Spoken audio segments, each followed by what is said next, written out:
அன்பே சிவம் மனமே குரு என்றுணர்த்திய குருவே போற்றி. சத்தும் சித்தும் எதுவென்று உணர்த்திய குருவே போற்றி. எனக்குள் இறைவனை உணர வைத்த குருவே போற்றி. நித்திய ஆனந்தமான நித்யானந்த குருவே போற்றி. குரு பிரம்மஸ்ரீ நித்யானந்தரே போற்றி போற்றி.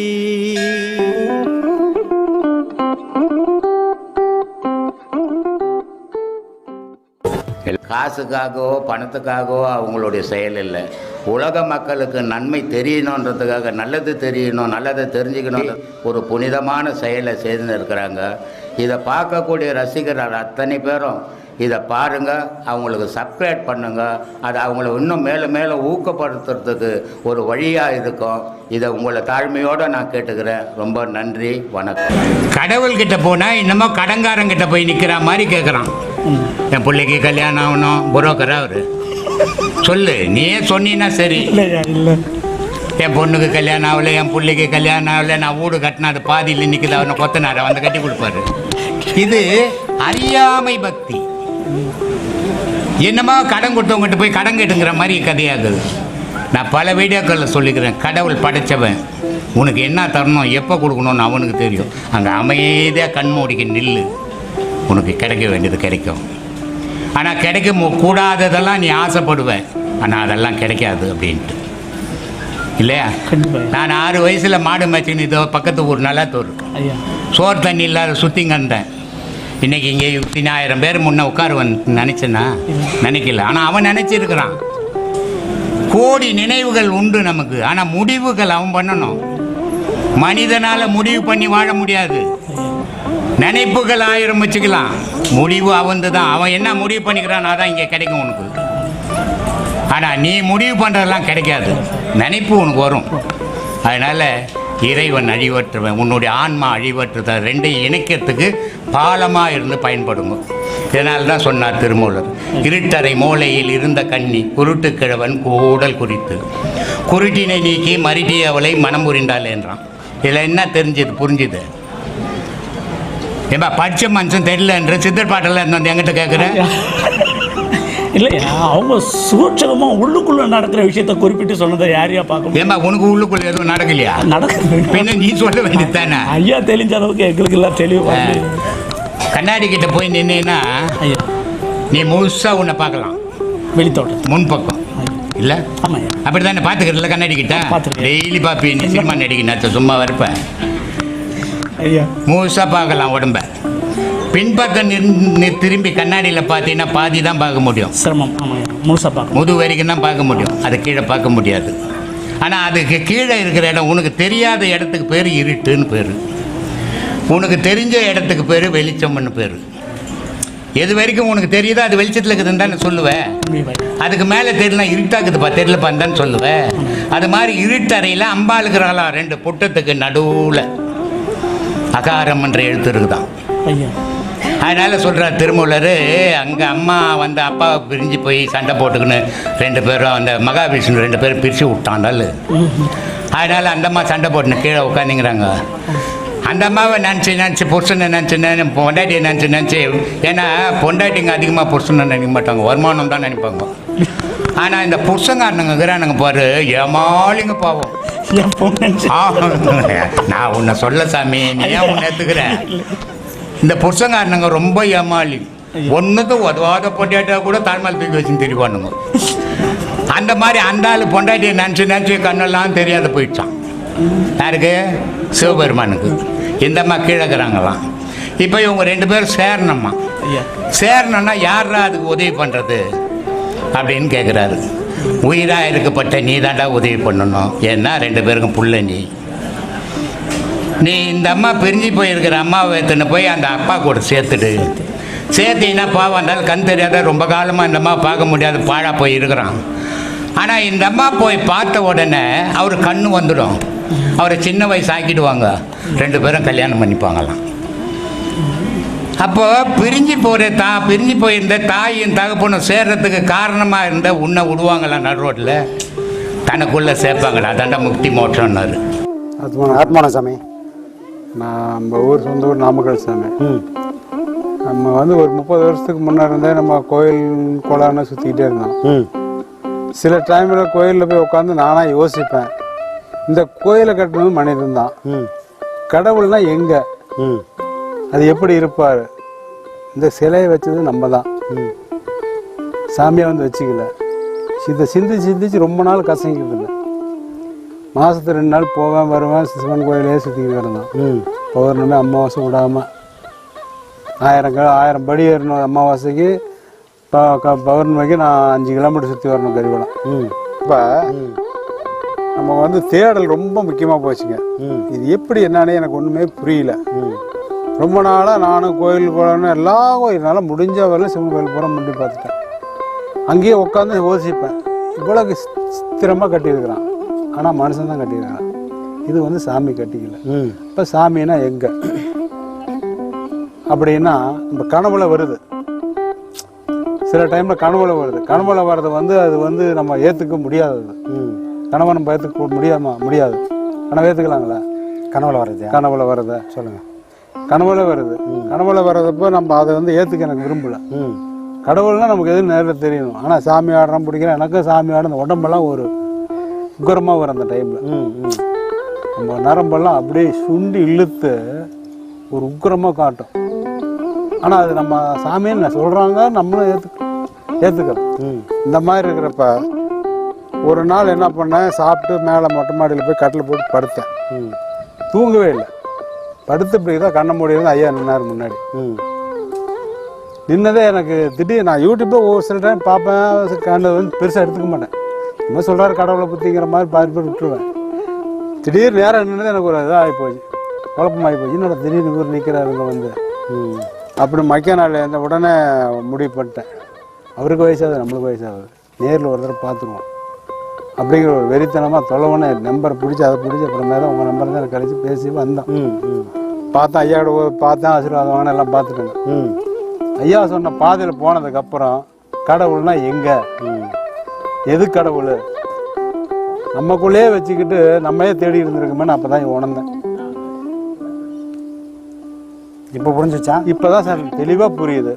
இதுதான் சாமி. இது வந்ததுக்கப்புறம் புரிஞ்சுதான். வந்ததுக்கப்புறம் தான் கடவுள்லாம் என்ன ஏது நம்ம ஐயா பாதையில் வந்ததுக்கப்புறம் தான் உண்மையே தெரிஞ்சுது. ஆனால் நம்ம சொல்கிற அடுத்தவங்க ஏற்றுக்க மாட்டாங்க. யாரும் ஏற்றுக்க மாட்டாங்க சாமி. அதுதான் சாமி. இது அதுக்கு தான் பெரியவங்க சொல்கிறாங்க, உரியிலே தயிர் இருக்க ஊர் புகுந்து வெண்ணெய் தேடும், அறிவில்லாத மாந்தரோடு அணுகுமாறு எங்கன்னு. உரியில் தயிரை வச்சுக்கினேன் ஊர் ஊராக போய் அப்போ வெண்ணெய் கொடுன்னு கேட்குறான். எவ்வளோ பெரிய முட்டாளோ அந்த மாதிரி தனக்குள்ளே இறைவனை வச்சுக்கினேன். இறைவன் அங்கே இருக்கிறான் எங்கே இருக்கிறான் கேள்வி மேலே கேள்வி கேட்குறவன் அவன் அதோட பெரிய முட்டாள். ஏன்னா இறைவன் இருக்கிற வரைக்கும் தான் அவன் மனுஷனா உயிரோட உலாவிட்டு இருப்பான். அப்போ யார் வெளியே போயிட்டான் அப்படின்னா, இறைவனானவன் வெளியே போனான்னா இவனுக்கு பேர் புணமாயிடுறான். அப்போ ஜீவன் வந்து சிவனா மாறும். புரியுங்களா? அப்போது உள்ளுக்குள்ளே இருக்கிறது இவன் இல்லை, இறைவனோட அருளால் இறைவனானவன் உள்ளே இருக்கிறான். மனுஷனோட உயிர் அந்த உடலில் தங்கி இருக்குது. புரியுதுங்களா? அது வரைக்கும் அவன் ஜீவனாக நடமாடிட்டு இருக்கான். அப்போ தனக்குள்ளே தான் இருக்கிறான்றது தெரியணும். இதை சொன்னால் புரியுமானா சொல்லி யாருக்கும் புரியாது. இதுக்கு ஒரு அனுபவம் வேணும். அதை உணர்ற அளவுக்கு அந்த ஜீவனுக்கு வந்து ஒரு பக்குவம் இருக்கணும். அப்போ உங்களுக்கு அந்த பக்குவம் எப்போதுன்னா ஒரு காலகட்டம் இவ்வளோ விஷயங்களை தேடி தேடி தேடி எப்படி ஒரு பழமானது ஆரம்பத்தில் என்ன இருக்கும், முட்டாக இருக்கும், அப்புறம் பூவாக மாறும், அப்புறம் காயாகும், அப்புறமா தான் கனி ஆகுன்ற மாதிரி நீங்கள் 1000 விஷயங்கள் இங்கே கிரிவலம் போனீங்க. அதெல்லாம் எப்படின்னா இந்த முட்டாக இருக்கிறது பூவாக இருக்கிற மாதிரி இப்போ வந்துக்கிற இடம். இப்போ நீங்கள் உணர்றது எப்படின்னா ஒரு பழம் பழுத்தா எவ்வளோ ருசியாக இருக்குமோ அந்த பக்குவத்துக்கு இப்போ வந்ததுனால இது வரைக்கும் வெளியே தேடினதெல்லாம் வீணான வேலை. இப்போ எனக்குள்ள தான் அவன் இருக்கிறான்னு தெரியாமலே தேடிட்டேன் பக்குவம் இப்போ வந்திருக்கு. அப்போ இந்த பக்குவம் வரதுக்காக தான் இறைவன் உங்களை இவ்வளோ சுத்த விட்டுக்கிறான். கிரிவலனத்துக்கு அவனை புரியறதுக்காக தான் சுத்த வச்சுக்கிறான். அவன் அங்கே இருக்கிறதுனால சுத்தலை. புரியுதுங்களா? இப்போ நீங்கள் கிரிவலம் தான் சுத்துறீங்க. எந்த கிரின்னா ஒவ்வொரு மனுஷனுக்கும் கிரி இருக்கு. கிரினா மலை. அந்த மலை எங்க இருக்குன்னா அவன் தலை தான் அவன் மலை. அப்போ இப்போ நம்ம என்ன பண்றோம், நாம ஒரே இடத்துல தான் இருக்கிறோம். ஆனா நம்ம மூச்சை நம்ம தலையை சுத்தி நம்மளை சுத்தி வரதுனால இந்த கிரிவலம் மாசத்துல ஒரு நாள் பண்ற கிரிவலம் இல்ல, இது தினம் தினம் காலையில பண்ற கிரிவலம். இந்த கிரிவலத்தினால தான் சிவனானவன் உங்களுக்குள்ள இருக்கிறத தன்னைத்தானே வெளிக்காட்டுவோம். இந்த கிரிவலம் சுத்துறவங்க மட்டும்தான்.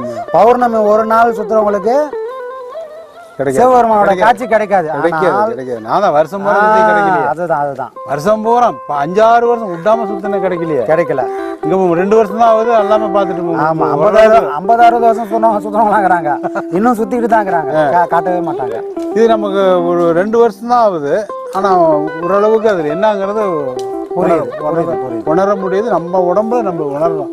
அதுதான் ஆனா சொன்னா புரியாது. இது வந்து முழுக்க முழுக்க அனுபவிச்சாதான் நம்ம ஒரு அப்பனோட கஷ்டம் பிள்ளைக்கு தெரியுமானா தெரியவே தெரியாது. அவன் ஒரு நாள் அப்பனா ஆகும்போது தான் அப்பனோட பெருமை என்னது அப்ப தெரியும். அந்த மாதிரி இறைவனோட பெருமை எப்போ தெரியும்? இறைவன் ஏன் இவ்வளோ சுற்றுறான்னா மனுஷனுக்கு அனுபவம் வந்தாதான் அந்த நம்ம பிடிச்சா கூட ஒரு உடம்பு பிடியா இருக்கும். இப்போ நீங்கள் இங்கே வந்துட்டீங்க, இப்போ திரும்ப நீங்கள் எதாவது பண்ணீங்கன்னா உங்களால் போகவே முடியாது. ஏன்னா இப்போ நீங்கள் பிடிச்சது ஒரு உடம்பு பிடி மாதிரி. நான் போகிறதுக்குள்ளே நான் இதோட முடிவை நான் காண்டணும், எனக்குள்ளே இறைவனை நான் கண்டிப்பாக பார்த்துட்டு தான் நான் இந்த பிறவியை முடிப்பேன் அப்படின்ற ஒரு வைராகத்தோட வந்துக்கிறீங்க தெரியுமா? அதுதான் சாமி பழுத்த நிலை. அந்த 3 மணி ஆனால் தூக்கம் வரதில்லை சாமி. டைமுக்கு டான் எக்காத ஒன்று எந்த இது பண்ணாலும் எவ்வளோ அலுப்பாக இருந்தாலும் டானை குளிச்சுட்டு அந்நேரம் குளிச்சுட்டு 6 மணி வரணும் உட்காந்துடணும். நல்லது. 2-2.5 வருஷம் அதே தான் இன்னும் கண்டினியூ. நல்லது விடாமல் செய்கிறோம். இதை பண்ணால் கண்டிப்பாக உங்களுக்கு எந்த தேடல் உங்கள் மனசில் அது தோணிக்கினே வந்துகிட்டே இருக்குதோ அந்த அதுக்கான பலனை நீங்கள் அனுபவிச்சிருங்க. ஆமை கூட முட்டை போட்டுட்டு கரையில் முட்டை போட்டுட்டு அது கடலுக்கு போயிடுது. குஞ்சு எப்படி பொறிக்கும்? அந்த நினைவு கொண்டே தான் அது பொறிக்குது. நாம கூட ஒரு ஆமை மாதிரி தான். பாடம் பண்ணதோட நம்ம வேலை முடிஞ்சுதானே? அப்படி கிடையாது. பாடம் பண்ணிட்டு முடிச்சாலும் நம்ம நினைவானது அது மேலேயே இருக்குது. அதோட விளைவுகளை பற்றியே சிந்திக்குது, அந்த இறைவனை பற்றியே சிந்தி தான் யாருனது அசை போட்டுனே இருக்கிறதுனால அந்த ஆமை தான் நினைவிலேயே குஞ்சு பொறிக்கிற மாதிரி இந்த ஞானமும் தான் நினைவுனால தான் வரும். அந்த எண்ணங்கள் அப்படியே சுற்றிக்கிட்டே இருக்கும்போது தான் ஞானமானது ஒவ்வொரு மனுஷனுக்குள்ளே அது ஊற்றா வரும். இது கண்டிப்பாக நமக்கு அதை முடிச்சுட்டு தான் இந்த பிறவியை நிற்கும். அப்போ இந்த நோக்கத்தோடு இருக்கிறவனுக்கு மறுபிறவியே வராது. அப்போ அந்த முடிவு இந்த பிறவிலேயே எல்லாத்தையும் அனுபவிச்சுட்டு அந்த உச்சத்தை அந்த உச்சத்தை அடையிறதுக்கான வழியில் திடீர்னு யாரும் வர மாட்டேங்கிறாங்களே. ஏன் இதனால? எப்போ சாமி? நம்ம வந்துடுறோம். சில பேர் சொன்னாலும் வரைகிறாங்க வரமாட்டேங்கிறாங்க. ஏன் அவங்க இது மாதிரி தடுக்கல? கர்மா சாமி, கர்மா எல்லாருக்குமே தெரியும். இப்போ இந்த ஊர்லயே எவ்வளவு பேர் இருக்கிறாங்க. எத்தனை பேர் என்கிட்ட வரையும்பாங்க, கூப்பிடல, இல்ல சாமி வர முடியாது சாமிங்கிறாங்க. ஏன் போயிட்டீங்க சாமி? இந்த ஊர்ல இருக்கிறவங்கள வராங்களா? இல்ல, வரல. ஏன் வரல? கர்மா சாமி. இந்த பாடம் மட்டும் மற்ற எல்லாத்துக்குமே எல்லாரும் போய் சேர்ந்துடலாம், எல்லாரும் பண்ண முடியும். ஆனா இந்த ஒரு விஷயம் மட்டும் குடுப்பனை இல்லாம இந்த விஷயத்துல வரவே முடியாது. அப்ப பூர்வ ஜென்மத்துல இந்த பாதையில கால் வச்சவங்களாலதான் இதுல திரும்ப வர முடியும். ஏன்னா அது அவங்கள விடவே விடாது. அவங்க மறந்து போயிருந்தாலும் கூட இந்த பாதையானது அவங்களை தூக்கின்னு இங்க போட்டுதான் முடிக்கணும். நீ இதுக்காக பிறந்தவன் இல்லை அப்படின்றத அது காலந்தோறும் காட்டி கொடுத்து அவனை தட்டி தூக்கின்னு இங்க மேல போட்டுடும். அப்போ இந்த பாதைக்கு வரணும்னாவே பூர்வ ஜென்மத்துல அவங்க பண்ண பலன் தான் இங்க கொண்டு வந்து சேர்க்கும் சாமி. அதுவும் ஒரு நல்ல குருமாரை கொண்டு வந்து சேர்க்குது, அதோட பெரிய பாக்கியம். ஏன்னா வழி தெரியாத குருமார்கள் இன்னைக்கு 1000 பேர் இருக்கிறாங்க. நீயே தெரியாம நாங்களாம் என்னதான் பண்ணும் எனக்கே குழப்பமாயிரு சில நேரம். இதை அவர் நின்னது எனக்கு ஒரு பெரிய அதிர்ச்சி ஆகி போச்சு. ஆமா. அவர் உங்களுக்கு மட்டும் இல்ல, இந்த மாதிரி நிறைய பேர் இந்த மாதிரி காட்சி கொடுத்து நானே அசந்து போய் தான் தேடி பிடிக்கணும். அப்புறம் தான் தேடி பிடிச்சி வந்தேன். நல்ல இன்னைக்கெல்லாம் ஒண்ணுமே தெரியல, தடம் தெரியாது, தாவு தெரியாது, தெரிஞ்சுட்டு வந்தோம். ஆமா. அந்ததுக்கு ஒன்றும் வீண் போகல, எல்லாமே நீட்டா வீணே போகாது சாமி. இது உங்க பிறவி மறுபிறவி இல்லாத ஒரு நிலைக்கு இது கொண்டு போகும். அப்படியே பிறந்தாலும் திரும்பவும் நீங்க இந்த பாடத்தை நோக்கி தான் உங்களால வர முடியும். அதுக்கும் அவரு தான் குருவா வருவார், வேற யாரும் குருவா வர மாட்டாரு. நீங்க இங்க இல்ல, இந்த உலகத்துல எந்த மூலைக்கு பிறந்தாலும் திரும்ப அவரை தேடி தான் நீங்க வந்த. ஒரு மனிதன் இறந்தா 16 நாளுக்குள்ள அடுத்த பிறவி எடுப்பான்னு ஐயா சொல்லியிருக்காரு. ஆமா, நிறைய வீடியோ சொல்லி. ஆமா. இப்போ நம்ம இந்த ஊர்ல இறக்குறவங்க இதே ஊர்ல பிறப்பாங்களா? அப்படின்லாம் ஒண்ணும் இல்லை சாமி. இல்ல வேற உடம்பு தான் சாமி. உடம்பு ரைட்டுங்க. இப்போ உடம்பு ரைட்டுங்க, நம்ம உடம்புங்க. ஆமா. இந்த ஊர்ல இறந்துறவங்க உடம்புங்க புனிஞ்சு போயிருது. இந்த ஆன்மா இதே ஊர்ல மாதிரி உற்பத்தி ஆகுமா இல்ல வேற ஏரியாவுக்கு போகுமா எங்க ஆகும்னு அதுதான் சாமி. அதனால ஏதாவது பாடம் இது வந்து ஒரு நாடு ஒரு ஊருன்றதுலாம் நமக்கு தான், நமக்கு மனுஷனுக்கு தான். இறைவனுக்கு அது இந்த மொத்தமே அவன் கைப்பிடிக்குள்ள இருக்குது. உலகமே ஒரு உலகமே அவன் கைப்பிடிக்குள்ள இருக்குது. அவன் எங்க வேணா போடுவான். எங்க வேணா நீ செஞ்ச கர்மாவுக்கு ஏத்த மாதிரி உன்னை ஒரு இடத்துல தூக்கி போடுவான். ஒரு அப்பா அம்மால இருந்து, ஒரு குடும்பத்துல இருந்து, ஒரு நாட்டுல இருந்து போடுவான். அப்போ இந்த பாதையில இருக்கிறவங்க கண்டிப்பா இங்க பிறந்தாதான் திரும்ப அந்த பாதைக்கே வர முடியும். ஆமா. ஒரு வெளிநாட்டுல தூக்கி போட்டானா என்ன பண்ண முடியும்? காலம் ஃபுல்லா உழைச்சு ஆமா தான் பிறந்தது சந்தோஷம் அனுபவிக்க மட்டும்தான் பிறந்தேன்னு அவன் அனுபவிச்சு ஒரு நாள் செத்துருவான். அப்போ இந்த பாதையில இருக்கிறவங்கள இந்தியாவில தவிர வேற எங்கேயும் போட மாட்டான். ஏன்னா இந்த பாதத்தை முழுமைப்படுத்தணும்னா அது இங்க பிறந்தவங்களால தான் முடியும். அப்போ இந்த மண்ணுல தான் எத்தனை ஜென்மம் எடுத்தாலும் இந்த மண்ணுல தான் பிறந்தாகணும். வேற எங்கேயும் போய் பிறக்கிறதுக்கு வாய்ப்பும் கிடையாது. புரியுதுங்களா? அதை தான் சொல்றது. நீ என்னவோ ஆகணுன்றத நாம முடிவு பண்ண முடியாது. இந்த பாடம் முடிவு பண்ணிடும். அடுத்த ஜென்மம் என்னவா இருக்கிறது இந்த பாடம் முடிவு பண்ணிடும். அவ்வளவு சக்தி வாய்ந்தது தான் இந்த மாதிரி பயிற்சிகளை. புரியுதுங்களா? அப்ப இந்த எல்லைகள் எல்லாம் நமக்கு தான், இந்த உடம்புக்கு தான். உடம்பை விட்டு உயிர் போனவொடனே இந்த ஆன்மாக்கே எல்லை கிடையாது. எல்லை கிடையாது. அது எங்க வேணா போவோம், எந்த கூட்டுல வேணா போறோம். புரியுதுங்களா? அப்ப எல்லை இல்லாத ஒண்ணு. நான் தான் சொல்றேன், நம்ம தமிழ்நாடு போயிருக்காங்க, தமிழ்நாடு போகிறோமா இல்லை வெளிநாடு போவோமா, இல்லை இப்போ இந்த ஊரில் இப்போ இறக்குறாங்கன்னா இந்த ஊருக்குள்ளேயே மற்ற கூடுல அதை தான் சொல்றேன். இந்த எல்லையே அது கிடையாதுன்றேன். அது எங்க வேணா அவன் செஞ்ச கர்மா கேத்த மாதிரி ஒரு பிறவியை கொடுத்துருவான். பிறவியை கொடுத்துருவான். அதுக்கு தான் சொல்றது, உனக்கு அடுத்த பிறவி மனுஷ பிறவியா வேணும்னா நீ இந்த மாதிரி பாடங்களை பண்ணாதான் மனுஷ பிறவியே ஒரு கேரண்டி. அதனால தான் அவையார் சொல்றாங்க, அரிதனது மானிடராய் பிறப்பது அரிது. சரி, மானிடதா பிறக்கத்தான் அரிதனா? அது மட்டும் அரிது இல்லப்பா, கூன் குருடு செவிடு பேடி நீங்கி பிறப்பது அதை விட பெரிய விஷயம் பாடுன்றாங்க. இவ்வளோ விஷயங்கள் இருக்குது. ஒரு மனுஷன் ஒரு ஆரோக்கியமா நல்ல திரகாத்திரமா பிறக்கிறதுக்கு ஒரு புண்ணியம் பண்ணியிருக்கணும். புரியுதுங்களா? அப்போ இந்த மாதிரி பாடங்கள் வாங்கினாதான் அதுக்கே ஒரு கேரண்டி. மனுஷனா பிறக்கிறது. இல்லைன்னா மாடாவோ ஆடாவோ நாயாவோ நிறையாவோ பிறந்து நம்ம வாழ்க்கை முடிஞ்சிடும். அப்போ மனுஷனுக்கு ஒரு கேரண்டி வேணாலே இந்த மாதிரி ஒரு நல்ல விஷயங்கள் பண்ணாதான் அதுக்கான கேரண்டியா. அப்போ அதுவே முடிவு பண்ணா அது எங்க பிறக்கணும்ன்றத. அதுக்கு எல்லை கிடையாது. அதுக்கு எல்லை கிடையாது.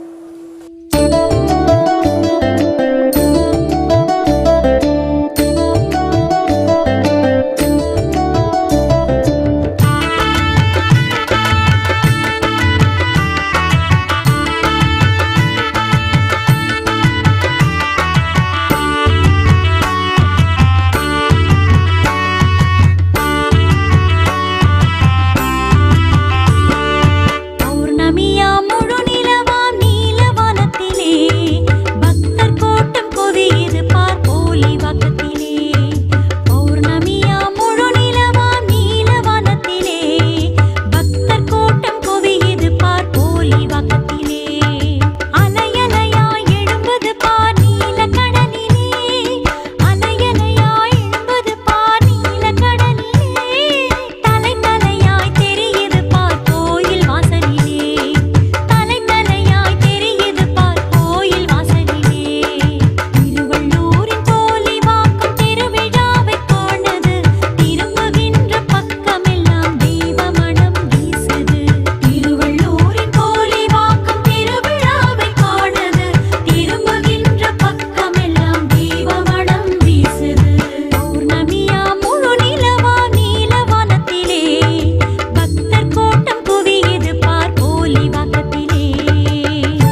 பிறந்திடுச்சு நமக்கு, நல்ல காலம் பிறந்திடுச்சு நமக்கு.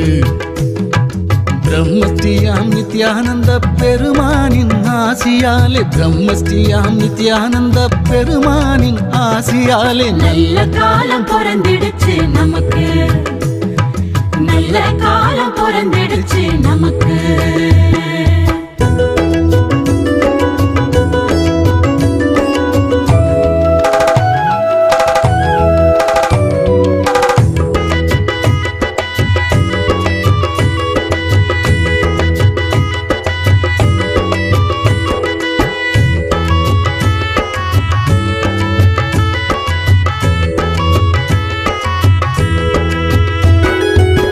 தேடி வந்தோம் உள்ளத்திலே திருப்பம் வந்தது, கூடி வந்தோம் குடும்பத்திலே குறைகள் தீர்ந்தது. தேடி வந்தோம் உள்ளத்திலே திருப்பம் வந்தது, கூடி வந்தோம் குடும்பத்திலே குறைகள் தீர்ந்தது. நாடி வந்தோம் சாமியினை நன்மைகளும் வந்தது, நாடி வந்தோம் சாமியினை நன்மைகளும் வந்தது. கோடி காலம் தவம் இருந்த பலனும் கிடைத்தது, கோடி காலம் தவம் இருந்த பலனும் கிடைத்தது. பூமி எங்கும் சுத்துதுங்க சாமியோட பேச்சு, போலி வாக்கம் பற்றி தாங்க உலகம் முழுக்க பேச்சு. வாங்க வாங்க பக்தர்களே போலி வாக்கம் வாங்க, வாங்க வாங்க சாமியிடம் ஆசி வாங்க வாங்க. நல்ல காலம் பிறந்திடுச்சு நமக்கு, நல்ல காலம் பிறந்திடுச்சு நமக்கு.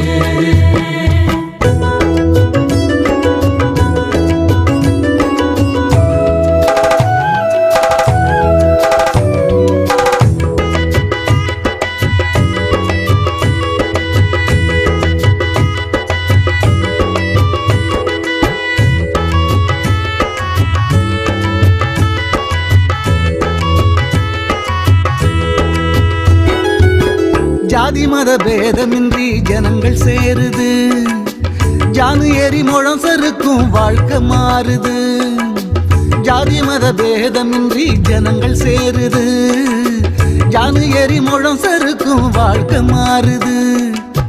புரியாத புதிருக்கெல்லாம் விடையும் கிடைக்குது, புரியாத புதிருக்கெல்லாம் விடையும் கிடைக்குது. போலி வாக்கம் போய் வந்தா அருளும் கிடைக்குது, போலி வாக்கம் போய் வந்தா அருளும் கிடைக்குது.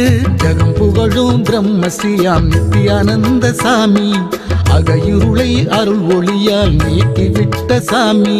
வாங்க வாங்க பக்தர்களே போலி வாக்கம் வாங்க, வாங்க வாங்க சாமியிடம் ஆசி வாங்க வாங்க. நல்ல காலம் பிறந்திடுச்சு நமக்கு, நல்ல காலம் பிறந்திடுச்சு நமக்கு. பிரம்மஸ்ரீயாம் நித்யானந்த பெருமானின் ஆசியாலே, பிரம்மஸ்ரீயாம் நித்யானந்த பெருமானின் ஆசியாலே நல்ல காலம் பிறந்திடுச்சு நமக்கு, நல்ல காலம் பிறந்திடுச்சு நமக்கு.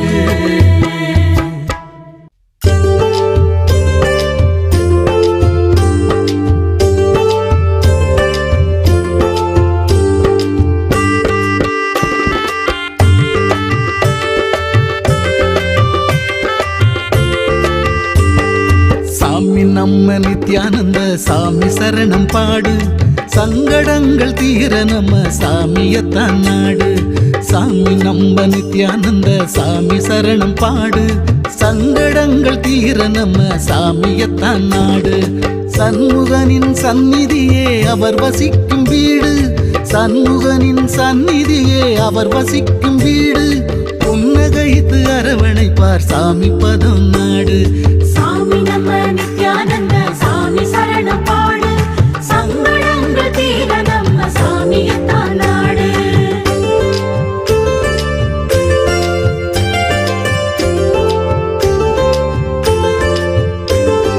புனித ஸ்தலம் ஆயிரந்தாம் பூமியிலே உண்டு, போலி வாக்கம் வந்து விட்டா எல்லா பலனும் உண்டு. புனித ஸ்தலம் ஆயிரந்தாம் பூமியிலே உண்டு, போலி வாக்கம் வந்து விட்டா எல்லா பலனும் உண்டு. பிரம்மஸ்ரீயாம் நித்யானந்தர் திருமுகத்தை கண்டு, பிரம்மஸ்ரீயாம் நித்யானந்தர் திருமுகத்தை கண்டு தரிசித்து ஆசி பெற நடப்பதெல்லாம் நன்று. சாமி நம்ம நித்யானந்த சாமி சரணம் பாடு, சங்கடங்கள் தீர நம்ம சாமியத்தான் நாடு.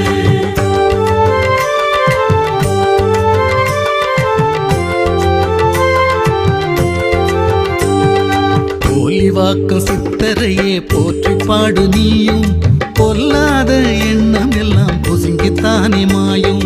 போலிவாக்கம் சித்தரையே போற்றி பாடு நீயும், பொல்லாத எண்ணம் எல்லாம் பொசுங்கித்தானே மாயும். உனக்கும் எனக்கும்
உனக்கும் எனக்கும் எப்பவுமே உள்ளத்திலே காயம், சாமியாலே மனதில் உள்ள காயம் எல்லாம் மாறும். சாமி நம்ம நித்யானந்த சாமி சரணம் பாடு, சங்கடங்கள் தீர நம்ம சாமியத்தான் நாடு.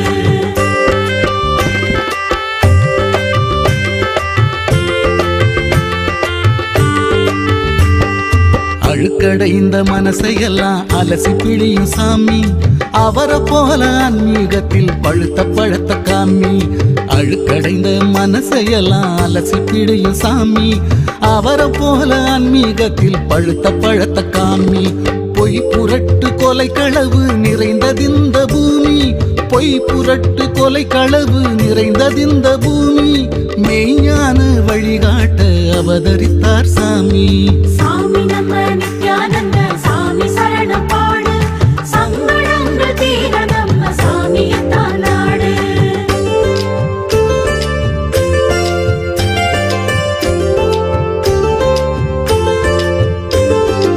ஆறுமுகன் சந்நிதியில் ஆசிரமம் பாரு, ஆறுதலை தருவதற்கு அவரை விட யாரு. ஆறுமுகன் சந்நிதியில் ஆசிரமம் பாரு, ஆறுதலை தருவதற்கு அவரை விட யாரு. வயிற்று பசி தீர இங்கு வருபவர்க்கு சோறு, வயிற்று பசி தீர இங்கு வருபவர்க்கு சோறு. உலகமெல்லாம் பரவியது சாமியோட பேரு. சாமி நம்ம நித்யானந்த சாமி சரணம் பாடு, சங்கடங்கள் தீர நம்ம சாமியத்தான் நாடு.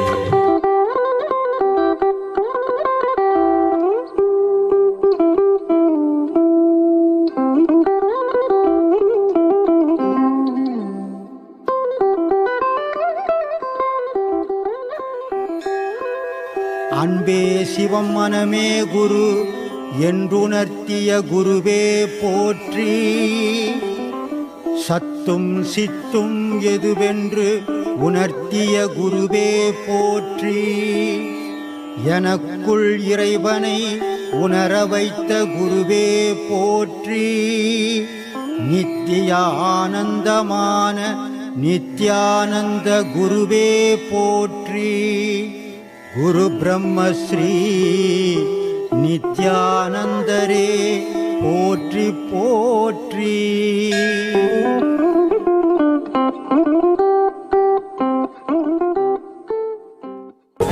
காசுக்காகவோ பணத்துக்காகவோ அவங்களுடைய செயல் இல்லை. உலக மக்களுக்கு நன்மை தெரியணுன்றதுக்காக, நல்லது தெரியணும், நல்லதை தெரிஞ்சுக்கணும், ஒரு புனிதமான செயலை செய்து இருக்கிறாங்க. இதை பார்க்கக்கூடிய ரசிகர்கள் அத்தனை பேரும் இதை பாருங்கள், அவங்களுக்கு சப்ஸ்கிரைப் பண்ணுங்கள். அது அவங்கள இன்னும் மேலே மேலே ஊக்கப்படுத்துறதுக்கு ஒரு வழியாக இருக்கும். இதை உங்களை தாழ்மையோடு நான் கேட்டுக்கிறேன். ரொம்ப நன்றி, வணக்கம்.